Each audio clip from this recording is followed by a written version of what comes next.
El libro de Job es un libro muy profundo y único en la Biblia por muchas razones. La historia está ambientada en una tierra muy recóndita que está muy lejos de Israel, Uz.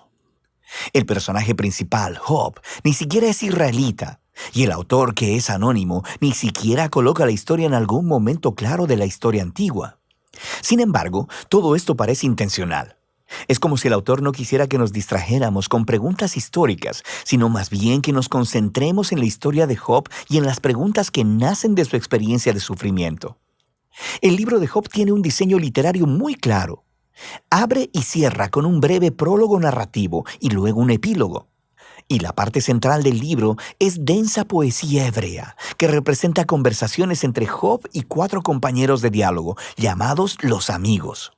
Estas conversaciones concluyen con una serie de discursos poéticos dados por Dios a Job. Profundicemos y veamos cómo funciona todo junto. El prólogo nos presenta a Job. Se nos dice que él es un hombre recto e intachable, que honra a Dios. Es un tipo súper bueno. Y luego, de repente, se nos transporta al reino celestial, y Dios está en una audiencia con su equipo. Es una imagen muy común en el Antiguo Testamento que describe cómo Dios gobierna al mundo. Y entre los seres celestiales está una figura llamada Satanás, que en hebreo significa el acusador o el fiscal. Y es como si estuviéramos viendo la escena de un juicio. Dios presenta a Job como un hombre verdaderamente justo. Y luego, el acusador reta la política de Dios de recompensar a las personas justas como Job. Él dice, la única razón por la que Job te obedece es porque lo bendices con prosperidad. Deja que Job sufra y entonces veremos qué tan justo es en realidad. Y luego, Dios accede a permitir que el acusador cause sufrimiento sobre Job. Ahora, en este momento de la historia es cuando la mayoría de nosotros nos preguntamos, ¿qué? ¿Por qué Dios hizo eso? Y luego, asumimos que este libro responderá a esa pregunta, ¿por qué Dios permite que las personas buenas sufran? Pero sigues leyendo y el libro no responde esa pregunta. Nada en el libro responde jamás esa pregunta. El prólogo está preparando las verdaderas preguntas que este libro quiere abordar. Preguntas acerca de la justicia de Dios y acerca de si Dios gobierna el mundo de acuerdo al principio estricto de la justicia. Y las respuestas a esas preguntas llegan conforme vas leyendo hasta el final del libro, no en el principio. La razón final del sufrimiento de Job jamás se revela. Así que el prólogo concluye con el sufriente y aturdido Job, quien es reprendido por su esposa y abordado por 3 amigos que intentarán proveerle sabiduría y consejo. Sus nombres son Elifaz el Temanita, Bildad el Suaita y Zofar el Namatita. Al igual que Job, ninguno de ellos es israelita y representan lo mejor del pensamiento del antiguo cercano oriente acerca de Dios, el sufrimiento y la condición humana. Y esto nos lleva a la parte principal del libro. Primero habla Job, y así es como funciona esta sección del libro. Primero hablará Job y después le seguirá la respuesta de un amigo. Luego Job le responderá a ese amigo. Luego otro amigo responderá la respuesta de Job. Y así de un lado a otro durante 3 ciclos. Y todo este debate se enfoca en 3 preguntas. ¿Es Dios verdaderamente justo en su carácter? ¿Gobierna Dios el universo en el principio estricto de justicia? Y si es así, ¿cómo se explica entonces el sufrimiento de Job? Y como veremos, Job y los amigos están hablando desde una enorme suposición acerca de cómo la justicia de Dios debe verse en el mundo, que cada cosa que suceda en el universo debe operar de acuerdo al principio estricto de justicia. Así que si eres una persona buena y sabia y honras a Dios, te sucederán cosas buenas, Dios te recompensará. Pero si eres malvado y estúpido y haces cosas pecaminosas, te sucederán cosas malas, Dios te castigará. Ahora, el argumento constante de Job a lo largo de estos discursos es este. Primero, que él es inocente, así que la implicación de eso es que su sufrimiento no es un castigo divino. Sabemos por el prólogo que ambas cosas son verdad.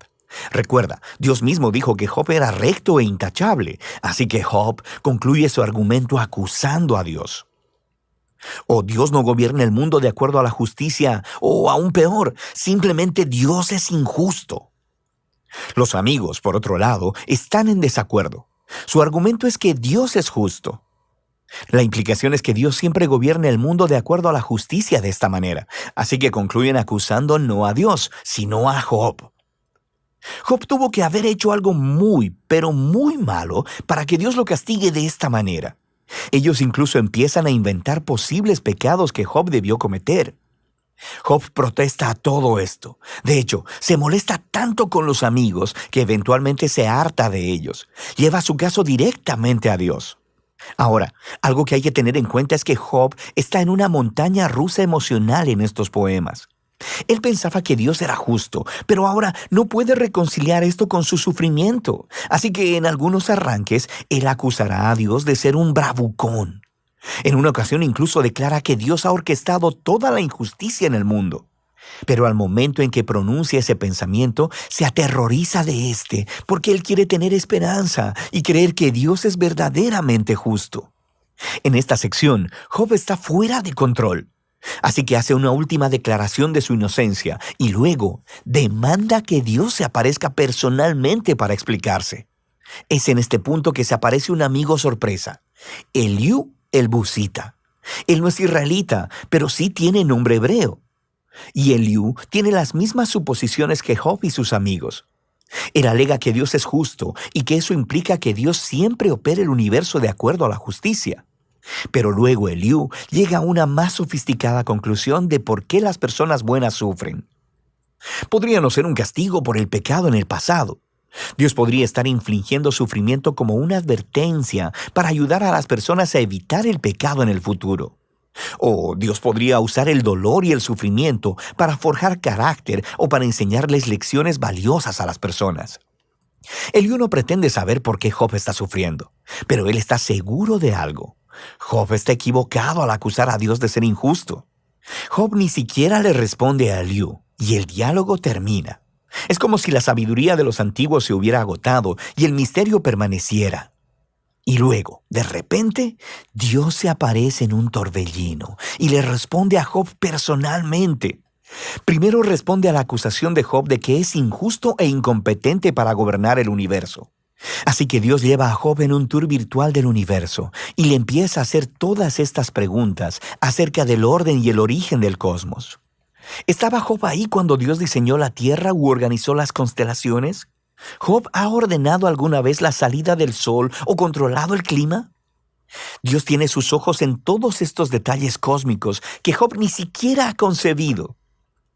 Luego, Dios empieza a entrar en detalles describiendo los hábitos de pastoreo de las cabras de montaña y de cómo los ciervos dan a luz o de los patrones de alimentación de los leones y los burros salvajes. ¿Cuál es el punto de todo esto? ¿Recuerdas la suposición de Job y sus amigos acerca de cómo se vería el mundo si Dios gobernara de acuerdo a la justicia? Debajo de esa suposición está una más profunda, que Job y sus amigos tienen una perspectiva lo suficientemente amplia para declarar cómo Dios debe gobernar el mundo. Y la respuesta de Dios con este tour virtual destruye todas esas suposiciones. Primero que nada, muestra que el universo es un lugar vasto y complejo, y Dios tiene sus ojos sobre todo, cada detalle. Job, por otro lado, solo puede fundamentarse en el pequeño horizonte de su experiencia de vida. Su visión del mundo es muy limitada, así que lo que parece injusticia divina desde el punto de vista de Dios necesita ser visto desde un contexto infinitamente mayor. Job simplemente no está en la posición para hacer una acusación tan grande acerca de Dios. Después del tour virtual, Dios le pregunta a Job si le gustaría administrar cada detalle del mundo por un día, de acuerdo al principio estricto de justicia que Job y sus amigos asumieron, castigando cada mala obra de cada persona a cada momento con la retribución exacta. Y el hecho es que aplicar la justicia en un mundo como el nuestro es extremadamente complejo. Nunca es blanco y negro como Job y sus amigos parecen pensar, lo que lleva al punto final de Dios. Él empieza a describir dos criaturas fantásticas, Behemoth y el Leviatán, los cuales algunas personas piensan que son descripciones poéticas de un hipopótamo y un cocodrilo. Pero lo más probable es que se refieran a criaturas bien conocidas de la mitología del antiguo cercano oriente, las cuales se utilizan en otros lugares de la Biblia como símbolos del desorden y el peligro que existen en el buen mundo de Dios. Estas criaturas no son malvadas. Dios, de hecho, está bastante orgulloso de ellas, pero tampoco son muy seguras. El punto es que el mundo de Dios es asombroso y muy bueno, pero no es perfecto y no siempre es seguro.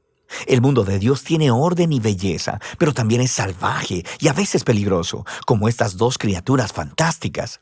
Así que volvemos a la gran pregunta del sufrimiento de Job. ¿Por qué hay sufrimiento en el mundo de Dios? Ya sea que venga de los terremotos, los animales salvajes o de otros humanos, Dios no explica por qué. Lo que Él dice es que vivimos en un mundo extremadamente complejo y asombroso, que por lo menos en este punto no está diseñado para prevenir el sufrimiento. Y esa es la respuesta de Dios. Job retó la justicia de Dios. Dios responde que Job no tiene suficiente conocimiento acerca de nuestro universo para hacer esa declaración.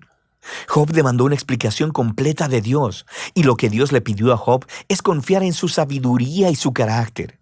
Y así, Job responde con humildad y arrepentimiento. Pide perdón por haber acusado a Dios y reconoce que sobrepasó sus límites. Y luego, de repente, el libro concluye con un breve epílogo. Primero, Dios dice que los amigos de Job estaban equivocados, que sus ideas acerca de la justicia de Dios eran demasiado simples y no correspondían con la complejidad del mundo o la sabiduría de Dios.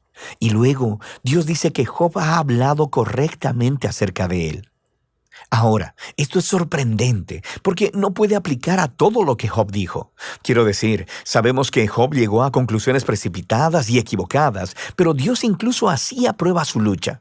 La manera en que Job vino honestamente delante de Dios con toda su emoción y dolor y simplemente quiso hablar con Dios mismo. Y Dios dice que esa es la manera correcta de procesar todo esto, a través de la lucha de la oración. El libro concluye con la salud, la familia y la riqueza de Job siendo restauradas. No como recompensa por el buen comportamiento, sino simplemente como un regalo generoso de Dios. Y ese es el final del libro. Así que el libro de Job no descifra el enigma de por qué suceden cosas malas a la gente buena. Más bien, nos invita a confiar en la sabiduría de Dios cuando nos encontramos con el sufrimiento, en lugar de tratar de comprender las razones. Cuando buscamos razones, tendemos a ya sea simplificar a Dios, como los amigos o como Job, y a acusar a Dios basados en la experiencia limitada. Y así es que el libro nos invita a llevar nuestro dolor y nuestro pesar con honestidad delante de Dios y a confiar en que a Él realmente le importa y sabe lo que está haciendo. Y de eso trata el libro de Job.